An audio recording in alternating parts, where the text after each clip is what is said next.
in our past session, we studied the McKinsey 7S model developed by Tom Peters and Robert Waterman, who were consultants for McKinsey in the early 1980s. And so the model proposes that for an organization to be successful, it has to achieve alignment in 7 basic areas: shared values, strategy, structure, systems, skills, stats, and styles. And when we say styles, we're talking about leadership styles and even leadership communication styles. So after the session, I started to reflect on how vision fits in with the 7S model here. And this is what I have come up with.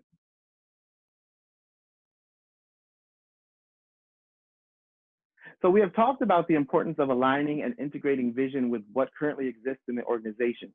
Culture is one of those critical areas that I have seen conflict with a new vision. And that's partly because culture runs so deep in the organization's DNA, and it's also difficult to change, but not impossible. It's just difficult to change it. It takes a very strategic process. It is important to align cultural components like values, behaviors, and group norms with where you're headed as a team.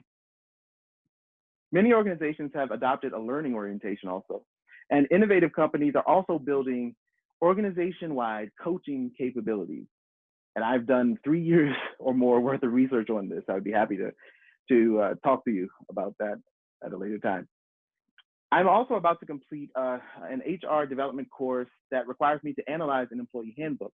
So what I'll be looking for is how well the handbook aligns with the culture of an organization. I'm looking for an organization right now that could benefit from this project, and I just want to mention that a free consulting report is included. You can email me if you're interested, and on the closing slide, I list my email address. The OCAI, the Organizational Culture Assessment Instrument, is another assessment that checks for alignment between the culture that you currently have and the culture that you need to develop to reach your long-term and short-term goals. Now, shared values are a part of culture, and they are deeply embedded underneath the surface. They're hard to recognize. Values are really hard to recognize, but they are all important as they determine employee habits, employee behaviors, and those behaviors that may or may not align with the vision. So the 2 values assessments you see at the bottom right-hand corner evaluate not only the values that exist now, but also values that the organization needs to develop to reach its goals. And people define their personal values through these assessments, and then you can get a sense of your organizational values both now and in the future.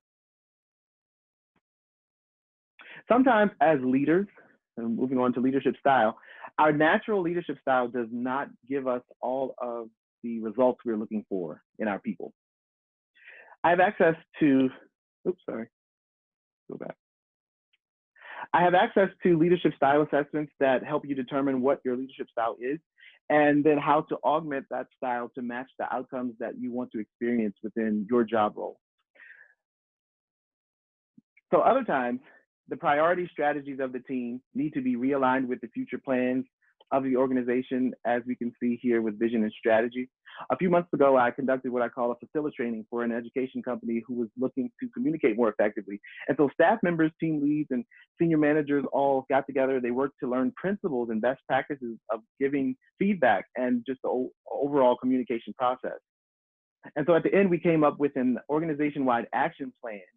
And I spoke to a liaison a week or two ago, and they had accomplished quite a few items on that plan.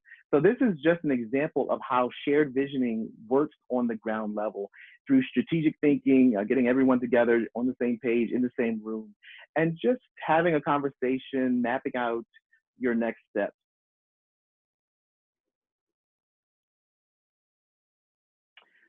So there's a lot of buzz these days, especially on Gallup's website, about employee engagement. And so employee engagement actually centers on the idea that employees will go above and beyond what's required of them to give extra energy to the organization. So I started to ask myself, why is this extra energy needed?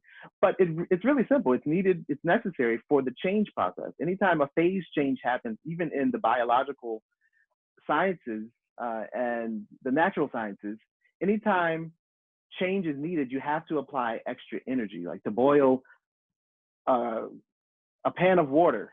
That heat provides the extra energy needed to increase the temperature above 100 degrees.